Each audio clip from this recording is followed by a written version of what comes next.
Quando a gente olha o conceito do que é um desastre, o que é um desastre, pessoal? O desastre é um evento com potencial de descontinuidade. Ou seja, um desastre, ele produz uma descontinuidade do serviço ou do próprio negócio. Esse é o conceito quando a gente fala de descontinuidade. Ou seja, desastre causa descontinuidade, desastre causa falha, você não vai pensar assim, mas eu vou fazer alguma coisa para não falhar. Não, você vai fazer o quê? Você vai pensar o seguinte, quando falha, o que eu faço? E aí tem um gráfico, eu vou botar ele aqui em tela maior, para a gente poder, porque essa figura que eu vou mostrar para vocês, ela resume absolutamente todo o conceito da disponibilidade. Então vamos lá, vamos trazer para vocês aqui esse conceito que eu acho que ele é super relevante para a gente entender o que é gestão de continuidade. Então veja, pessoal, a gestão de continuidade, ela parte de um momento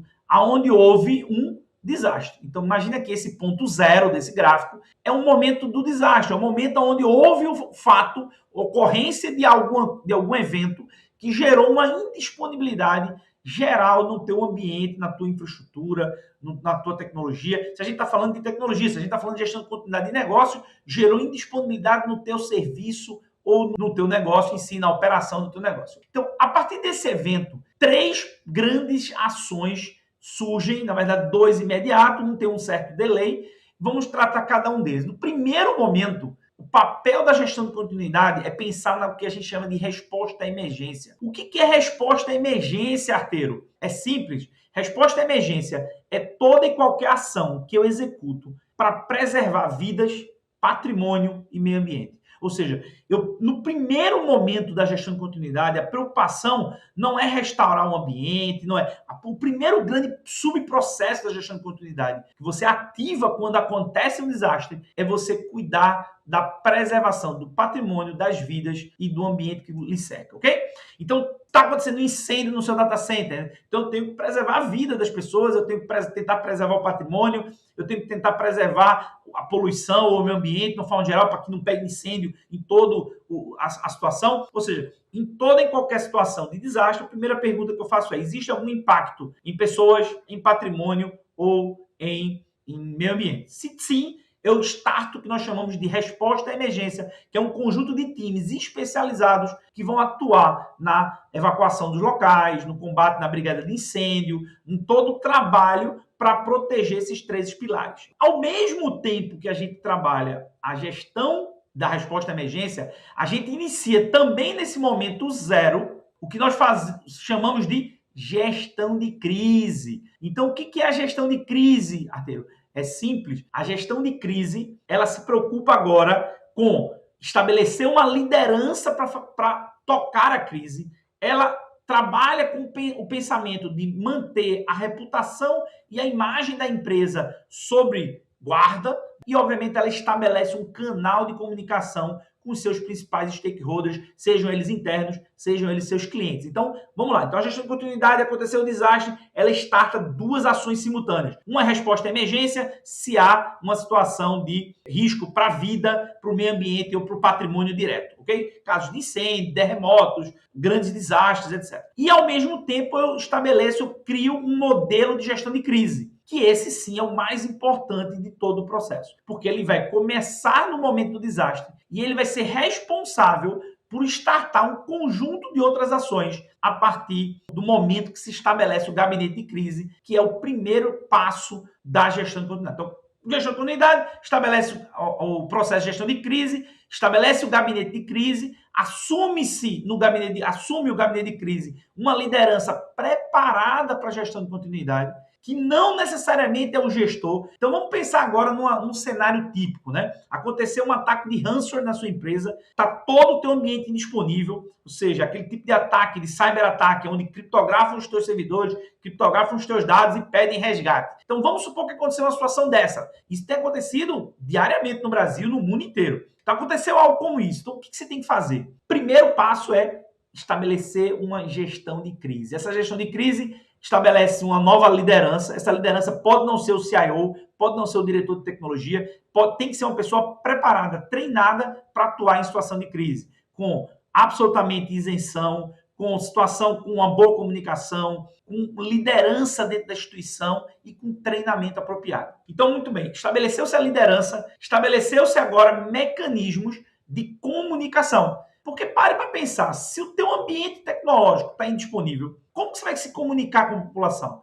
Eu vou criar um canal de comunicação via imprensa, eu vou criar um site alternativo de comunicação, como é que eu vou? Imagine, veja o caso que aconteceu, né, com o Facebook alguns meses atrás. O que aconteceu com o Facebook? Ele passou 10 horas, 11 horas, 12 horas, dependendo da localidade, indisponível. Como que as pessoas sabiam o que estava acontecendo? Imagina que você tivesse uma operação super importante rodando dentro da plataforma do Facebook. Às vezes, mas o Facebook é uma rede social, não impacta negócio nenhum. Veja, não impacta negócio porque você está pensando na rede social de pessoas. Quando você fala hoje que o Facebook é uma ferramenta, uma plataforma de conexão e engajamento de clientes a organizações e ali promove-se estruturas de venda, estruturas efetivamente de construção de negócios, não dá para dizer que o Facebook fora do ar é apenas um capricho de uma comunicação de rede social. Facebook fora do ar significa uma parada hoje de um mercado mundial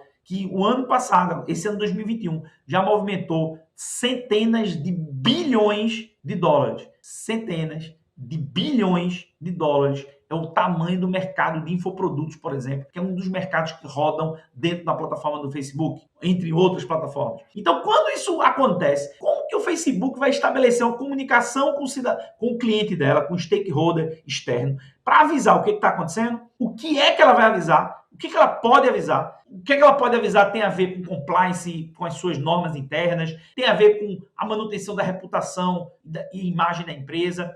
Ou seja, quem pode comunicar, o que comunicar e quando comunicar. Tudo isso tem que ser pensado. Agora, imagina ter que pensar isso no momento que a casa está caindo, no momento que o mundo está desabando na sua cabeça. É absolutamente provável que você cometa falhas, que você cometa erros e que você vai gerar um impacto maior ainda do que a própria situação de desastre que aconteceu dentro da sua organização. Ou seja, a gestão de continuidade ela acontece para fazer com que a gente se planeje antecipadamente, pensando na seguinte lógica: deu errado. E agora? O que eu faço? Só que eu penso nessa pergunta e nessa resposta antes de dar errado. Então, eu estabeleço o meu canal de comunicação. Quem vai comunicar, o que vai comunicar, quando vai comunicar, com que periodicidade vai comunicar, em quais canais ou por quais canais ele vai se comunicar. Não só a comunicação da liderança para os stakeholders em geral, externos, como também a comunicação dentro da equipe de gestão de crise. Ou seja, a equipe de gestão de crise, a equipe de gestão de continuidade, que é o terceiro passo do processo, ou seja, aquela equipe que vai atuar para tentar levantar a tua infraestrutura, fazer com que os teus serviços voltem, essa equipe precisa ter um modelo de comunicação, precisa ter ativamente uma situação de como ela vai se comunicar, como ela vai atuar de forma integrada para fazer com que a ação aconteça. Principalmente hoje, pessoal, no mundo onde a gente está, no mundo digital, onde as pessoas estão home office, onde as pessoas estão fora dos seus locais físicos. Então, como que essa equipe vai se comunicar se, por exemplo, o meu ambiente colaborativo de comunicação estiver offline? Mas o meu ambiente colaborativo ele é o Google, ele é a Microsoft Office 365 ou G Suite.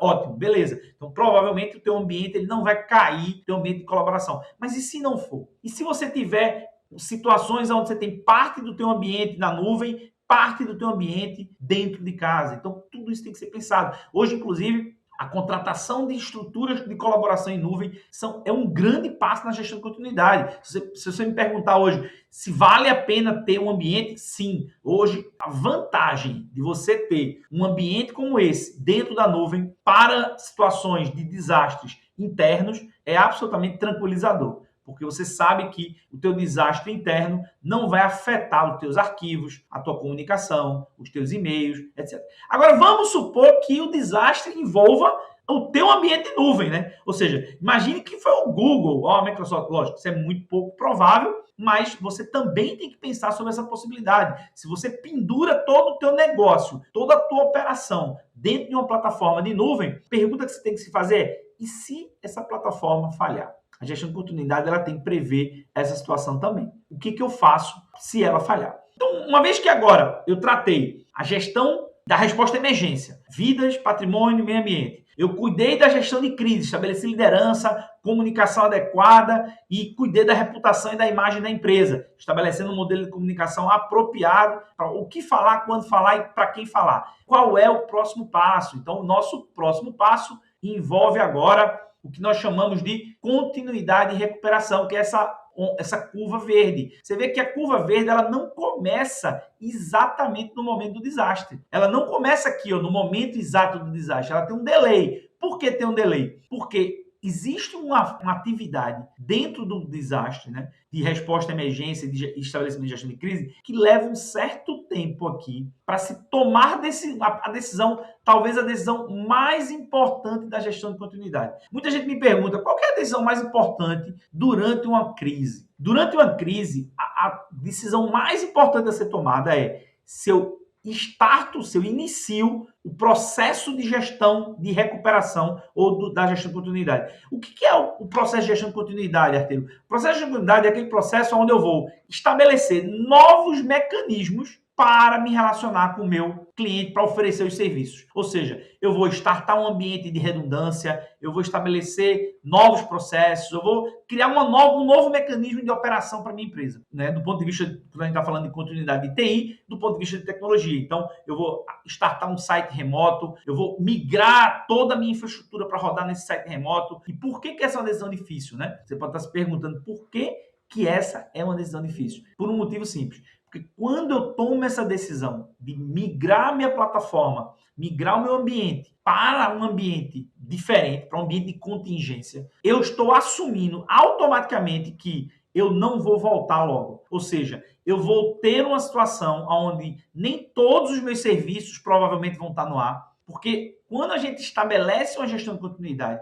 uma das coisas que a gente tem que entender é que não necessariamente todos os serviços vão voltar ao ar da forma que foi pensada. Ou seja, é possível e é provável que você estabeleça um acordo entre a gestão e a gestão de tecnologia, entre a governança e a gestão de tecnologia, para que uma parte dos teus serviços voltem para o ar dentro de alguns níveis de serviços acordados. E é possível que exista um conjunto de outros serviços que fiquem absolutamente offline. Isso é comum de acontecer na gestão de continuidade. Por quê? Porque não necessariamente o teu site de redundância, o teu ambiente redundante vai ter a mesma capacidade, o mesmo potencial para migrar toda a tua operação, todos os teus serviços, todos os teus sistemas, todas as tuas aplicações. E, inclusive, até porque em algumas situações, a migração dessa infraestrutura, desse conjunto de dados, porque quando a gente está falando de migrar uma operação, eu tenho dados aí para serem eventualmente tirados de um ambiente e colocados em outros. Se eu não tenho, se for um ataque de ransomware e meus dados estão absolutamente indisponíveis, eu vou ter que agora acionar o meu backup. E aí, acionar o meu backup, algumas pessoas perguntam assim, mas o meu backup é online, todos os meus dados são salvos e armazenados num disco. Isso não é backup, ok? Do ponto de vista da gestão de continuidade, do ponto de vista, ouçam o que eu vou dizer agora, que esse é um ponto chave para diferenciar a gestão de continuidade de tudo que você imagina ou que acha que faz. A gestão de continuidade, ela parte do princípio, do ponto de vista de continuidade, o único backup que é válido é o que a gente chama de backup off-site e offline. Ok? Ou seja, eu tenho uma cópia dos meus dados guardados de forma offline em algum local fora do meu site principal e de preferência distante. Então, quando a gente está falando disso, dá para pensar que, então eu estou guardando meus dados na nuvem, com isso eu tenho a capacidade de recuperar. Veja, guardar os dados na nuvem é legal, só que se esse dado está online, se a tua infraestrutura local consegue acessar esse dado do backup online, ele não é considerado válido do ponto de vista de gestão de continuidade. Por quê? Recentemente agora tivemos um caso de um cyberataque que fez o quê? Óbvio, ele atacou a infraestrutura principal e depois atacou a infraestrutura de backup. E ele criptografou tanto o backup quanto... E aí o mundo da casa caiu. E aí o que eu faço? Para quem está curioso se isso é possível, veja pessoal, isso parece coisa de filme, né? E realmente é coisa de filme. Então para quem já assistiu, por exemplo, a série Mr. Robot, né, lá no Amazon Prime tem o Mr. Robot. O Mr. Robot ele faz exatamente isso, né? Ou seja, ele quer destruir um grande sistema financeiro. O que ele faz? Ele ataca o sistema principal e ataca o backup simultaneamente. Então, o que ele faz? Ele indisponibiliza os dois ambientes. Então, Obviamente, se o teu ambiente de backup, se o teu ambiente onde tu está guardando os teus dados a cada X unidade de tempo, pode ser diário, mensal, por hora, por minuto, online, o que for. Se esse ambiente ele é acessível e está online para a gestão de continuidade, ele não vale. Por quê? Porque ele pode ser atacado da mesma forma que a infraestrutura principal. E se isso pode ser atacado igual, ele não é válido para uma situação onde eu tenho que restaurar diante de uma situação de crise. Então, a pergunta é, eu estou preparado para ter dados offline, off-site? Se eu não estou, eu estou já cometendo a primeira grande falha para ter, talvez, uma das possibilidades de não conseguir voltar o meu ambiente à completude, né, dos seus serviços, ok? Então, a equipe que vai trabalhar essa restauração dos serviços em um ambiente de continuidade, ou seja, eu restaurar, levantar meus serviços em um ambiente onde eu estabeleci níveis de serviços acordados diferentes dos níveis de serviços originais, eu estabeleci um prazo para essas coisas acontecerem, tudo isso precisa-se de uma equipe para fazer, uma equipe para pensar sobre essas coisas, ok? Então, quando a gente olha sobre o ponto de vista do qual é o conceito do que é a gestão de continuidade, pessoal, gestão de continuidade é nada mais do que aumentar a resiliência dos meus serviços, a capacidade do serviço voltar depois de uma situação de indisponibilidade. Só que é ele voltar, esse ele resiliente, não necessariamente para os níveis originais, mas para níveis acordados previamente entre a gestão e a equipe.